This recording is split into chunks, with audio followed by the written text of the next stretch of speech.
ভীষণ সুন্দর এই মূর্তি। এখনই দেখে নাও বন্ধুরা, খুবই সুন্দর জায়গা। বন্ধুরা এখন দেখতেই পাচ্ছ আদিযোগী শিবের কাছে পৌঁছে গেছি। কিভাবে এখানে এলাম সেই ভিডিওটা তো আশা করি তোমরা দেখেই নিয়েছো, আগের পর্বে শেয়ার করেছি। আর এখন মূর্তির কাছে যাচ্ছি। কিরকম কি জায়গা পুরোটা দেখো, পাহাড়ে ঘেরা ভীষণ সুন্দর জায়গা। পুরোটা ঘুরিয়ে দেখাচ্ছি। আমি নিজেও প্রথমবার এখানে এলাম, আমিও ঘুরছি, তোমাদেরকেও ঘুরিয়ে দেখাচ্ছি। একসাথে ঘোরা যাক, চলো বন্ধুরা।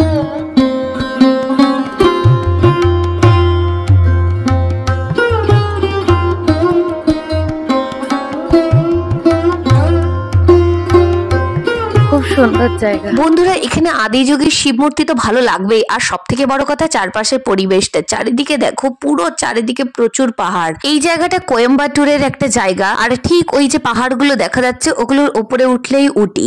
আমরা এক্ষুনি এই কোয়েম্বাটুর ঘুরে নিয়ে উটি যাব। বন্ধুরা, তোমরা যারা ঘুরতে আসবে তারা উটি যাওয়ার আগে অবশ্যই এই জায়গা প্ল্যান করো, জায়গাটা আসলেই মন ভরে যাবে।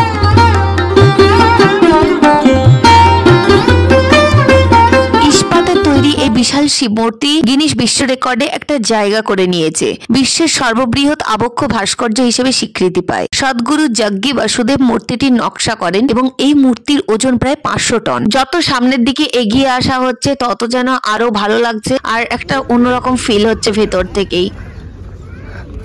এখানে ঈশা যোগা কেন্দ্র রয়েছে। এই যোগা কেন্দ্রের আইকন হিসেবে আদিযোগীর শিব মূর্তি এখানে স্থাপন করা হয়েছে। আদিযোগীর এই বিশাল মূর্তি ইনক্রেডিবল ইন্ডিয়ার তালিকাভুক্ত করা হয়েছে।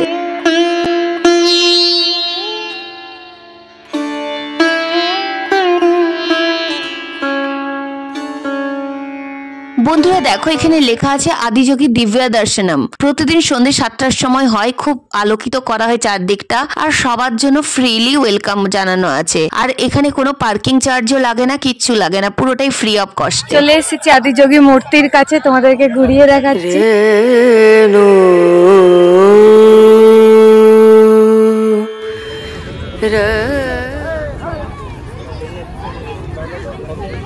আদিযোগী দিব্য দর্শনম হলো 3D লেজার শো, যেটা সন্ধ্যে 7টার সময় হয় এখানে প্রত্যেকটা দিন। এখানে আদিযোগীর গল্প বলা হয় এবং কিভাবে যোগা সায়েন্স বা যোগা মানুষের সাথে ওতপ্রোতভাবে জড়িত সবকিছু এখানে বর্ণনা দেওয়া হয়। এটি একটি 14 মিনিটের লাইট অ্যান্ড সাউন্ড শো, যা আদিযোগী মূর্তির উপর প্রক্ষিপ্ত হয়।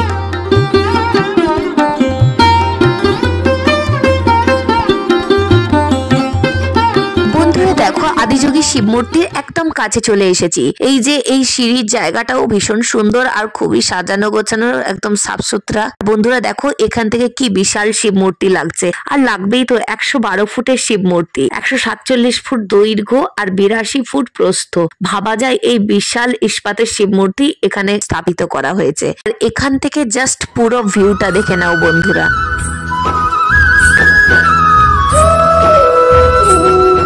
সুন্দর লাগছে, চারদিকে পাহাড় ঘেরা আর মাঝখানে আদিযোগীর মূর্তি।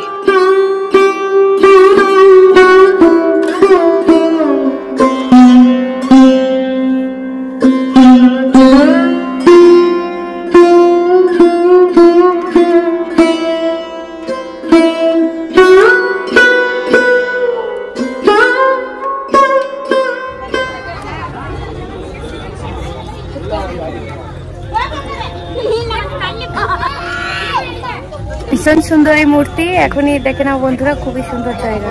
বন্ধুরা, এই হলো আদিযোগীর মূল মূর্তি, আর এইখানে পুজো হচ্ছে সবসময়। আর চারিদিকে পাহাড়ে ঘেরা অপূর্ব সুন্দর জায়গা। কোয়েম্বাটুর বা উটি এলে বন্ধুরা অবশ্যই এখানে আসবে, খুবই সুন্দর।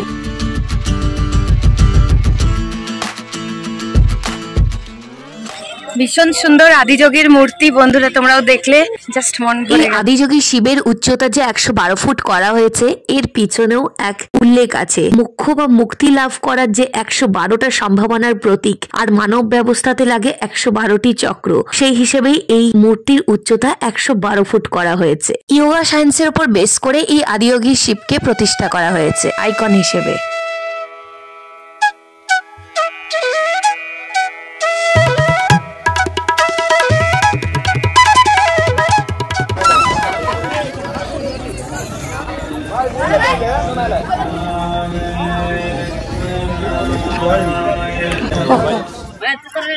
ভীষণ সুন্দর আদিযোগীর মূর্তি বন্ধুরা, তোমাদেরকে ঘুরিয়ে দেখালাম। অবশ্যই এখানে আসা উচিত। এই জায়গায় ঘুরতে এলে কোয়েম্বাটুরে নেমে এই আদিযোগী দেখে তারপর উঠে যেতে পারো, বা ফেরার দিনেও দেখতে পারো। খুবই সুন্দর, এটা মিস করার মতো একদমই নয়।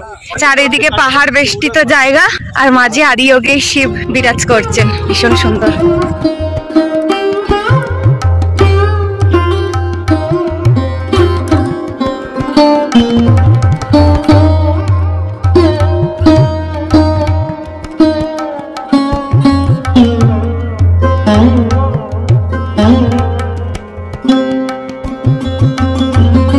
আদিযোগী শিব মূর্তি নিচে যেখানে পুজো চলছিল ওখানে ভিডিও করতে দিল না, তাই ওকে বলে চলে এলাম। জয় শিব শম্ভু, খুবই ভালো লাগলো।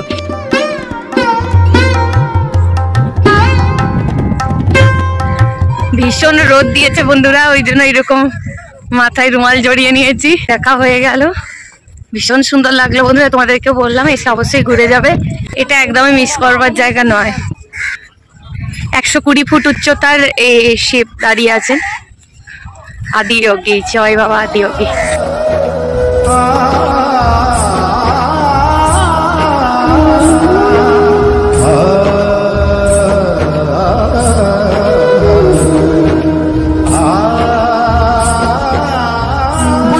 আদিযোগী ঘোরা হয়ে গেল, তোমাদেরকে পুরোটা ঘুরিয়েও দেখিয়ে দিলাম। এরপর আদিযোগী শিব থেকে প্রণাম করে বেরিয়ে যাচ্ছি। আমরা সোজা যাচ্ছি এখন উটির পথে। এখান থেকে বেরোতে বেরোতে 4:30 বেজে গেল, এখনো বেলা আছে। এই সময় বেরিয়ে পড়লাম কারণ উটি যেতে এখন অনেকখানি সময় লাগবে। ওটা তো পুরো পাহাড়ের ওপরেই, তাও সেরকম কোনো আইডিয়া নেই। নতুনবার যাচ্ছি, তোমাদের সাথেও শেয়ার করতে থাকছি প্রতিটা মুহূর্ত। বন্ধুরা যারা এখনো নতুন বন্ধু, যারা এখনো সাবস্ক্রাইব করোনি চ্যানেলটিকে, অবশ্যই সাবস্ক্রাইব করে নিও। এরকম প্রচুর নিত্য নতুন জায়গার ভিডিও আসছে, তোমাদেরকে সঙ্গে করে নিয়ে সব জায়গা ঘুরবো।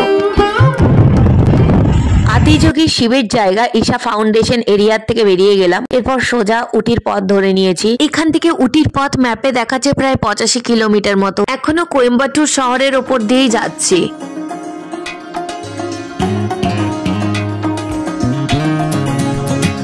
বন্ধুরা দেখো কি সুন্দর গাছের ছায়া ঘেরা পথ, বেশ ভালো লাগছে। দুই দিকে বড় বড় গাছ, আর এমনি রাস্তাটাও সুন্দর। নতুন জায়গা, নতুন রকমই লাগছে, বেশ ভালো।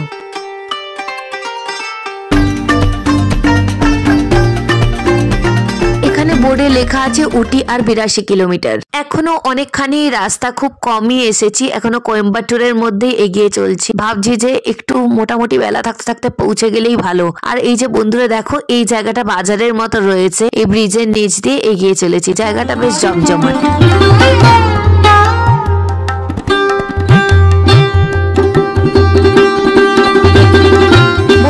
আদিযোগী শিবের জায়গা থেকে অনেকখানি এগিয়ে চলে এসেছি। যেহেতু হালকা সন্ধে সন্ধে হয়ে আসছে, বিকেল গড়িয়ে গেছে, তাই গরম অনেকখানি কমে গেছে। এখন বেশ সুন্দর হাওয়াও দিচ্ছে বাইরে। গাড়ি এখনো সমতলেই চলছে, এখনো পাহাড়ে উঠিনি। কোয়েম্বাটুরের ওপর দিয়েই যাচ্ছি। বন্ধুরা দেখো, সাইডে পাহাড় দেখা শুরু হয়ে গেছে। পাহাড়গুলো কি সুন্দর লাগছে চারপাশে, আর একটু সন্ধে সন্ধেও নেমে এসেছে।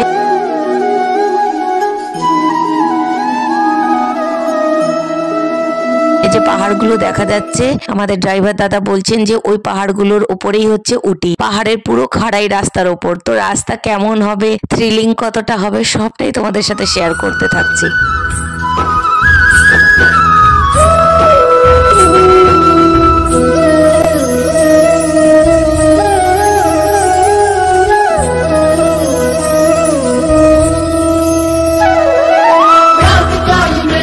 দেখো এরপর সন্ধে নেমে এসছে, গাড়ির আলো জ্বলে গেছে, সব গাড়ির আলো জ্বলে গেছে, চারপাশে দোকানেও আলো জ্বলছে। কুল্লুতে যখন ছিলাম ওপরে যাবো বলে পাহাড়ের ওপর, নিচ থেকে যেমন দেখাচ্ছিল সন্ধে হয়ে গেছিল, সেই রকম লাগছে। হঠাৎ করে কখন অন্ধকার নেমে চলে এলো, সন্ধে হয়ে গেছে, এরপর রাত গড়িয়ে আসছে। আর দুপাশের ঘন জঙ্গলটা দেখো, মাঝখানে একটা ল্যাম্প পোস্ট পর্যন্ত নেই, পুরো রাস্তায় গাড়ির আলোতে চলছে। আর বোঝা যাচ্ছে এরপর আমরা পাহাড়ে হালকা হালকা করে উঠে যাচ্ছি।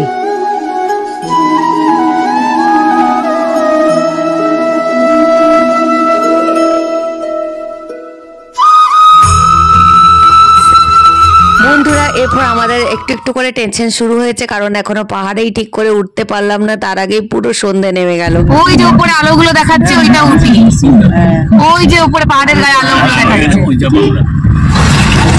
বন্ধুরা ওই যে পাহাড়ের ছোট ছোট আলোগুলো ওইটাই হচ্ছে উটি, তার মানে ভাবো এখন কতখানি পথ যেতে হবে। সত্যি পুরো অন্ধকার নেমে গেল, তবে বিউটিটা অসাধারণ। তোমাদেরকে এই রাস্তাটা যা শেয়ার করছি, আর তার মাঝখানে শুনছি এখানে অ্যাক্সিডেন্ট হয়েছিল, গাড়ি খাদে পড়ে গিয়েছিল।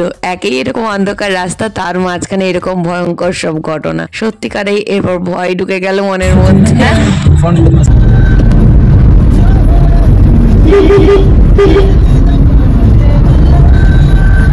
বন্ধুরা দেখো গাড়ির আলোতেই কেমন যাচ্ছে রাস্তায় সব গাড়িগুলো।